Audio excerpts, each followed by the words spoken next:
Hello everyone, good afternoon, and welcome to the free market update here for Simpler Futures, and this is going to be for tomorrow, Tuesday, March 14, a day that I don't think is going to make a lot of difference, and I'll tell you what I mean. Today is the first day, trading day after the non-farm payroll last week, where we got a pretty good jobs number.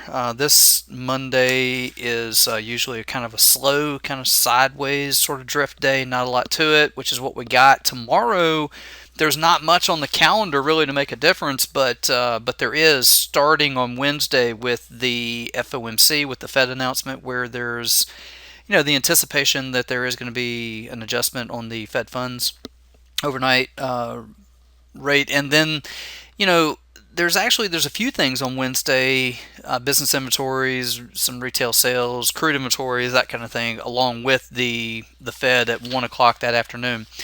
Thursday, there are a few things. You got the BOE, and there's some big U.S. numbers like Philly Fed, and then on Friday you got the University of Michigan industrial production, some other stuff like that. So Wednesday, Thursday, and Friday, there's really more than enough to make a difference. So why in the world do you want to do anything big tomorrow? In other words, like tomorrow, probably in looking at this and looking at some of the other stuff like the yen and the treasuries and that kind of thing, it looks like the chances for this sideways to a little bit higher. I don't look for a lot. If you absolutely must trade this, then you'd look for about a 23.75 is the number that we're looking for in the trade room to trigger, if you're not already in, but to trigger this long. Don't look for a lot, honestly. I mean, it could happen, but not looking for a lot based on what I just mentioned, and that is that the real news starts on Wednesday, and like I said, there's Wednesday, Thursday, and Friday this week enough to kind of make a difference. Tomorrow, if you're in crude oil, I believe the monthly OPEC reports tomorrow.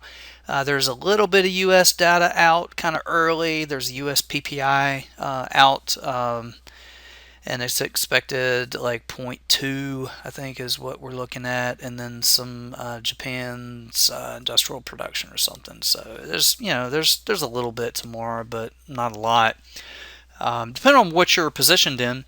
So crude, like I said, maybe a little volatility tomorrow. S&Ps, sideways to higher. Treasuries look like they're headed still lower. They went out on the lows today, and gold is choppy.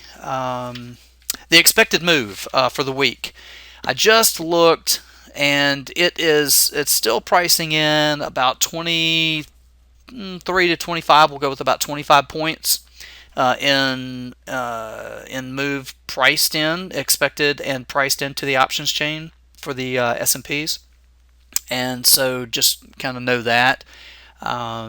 Even if they break on Wednesday, I'd be looking for a place to buy the break. I mean, if they break Wednesday and Thursday, I'd be looking for a place to buy the break. If we get a little correction, I believe, we'd end up resolving to the upside. So that's the way I'd look at treating that. You probably noticed, if you're charting with Thinkorswim, that TD's cutting out the ICE data. And so you lost your Russell and dollar and cocoa and that kind of thing. You lost those quotes today. You can call them and offer to pay for the feed if you want, but it will no longer be provided free of charge. So that's a small development there. Other than that, let me hop over to the premium video and get started over there. We're going to look at some things in the grains, some beans, corn, wheat, that kind of thing. We're going to look at that move in crude. I am looking for something there.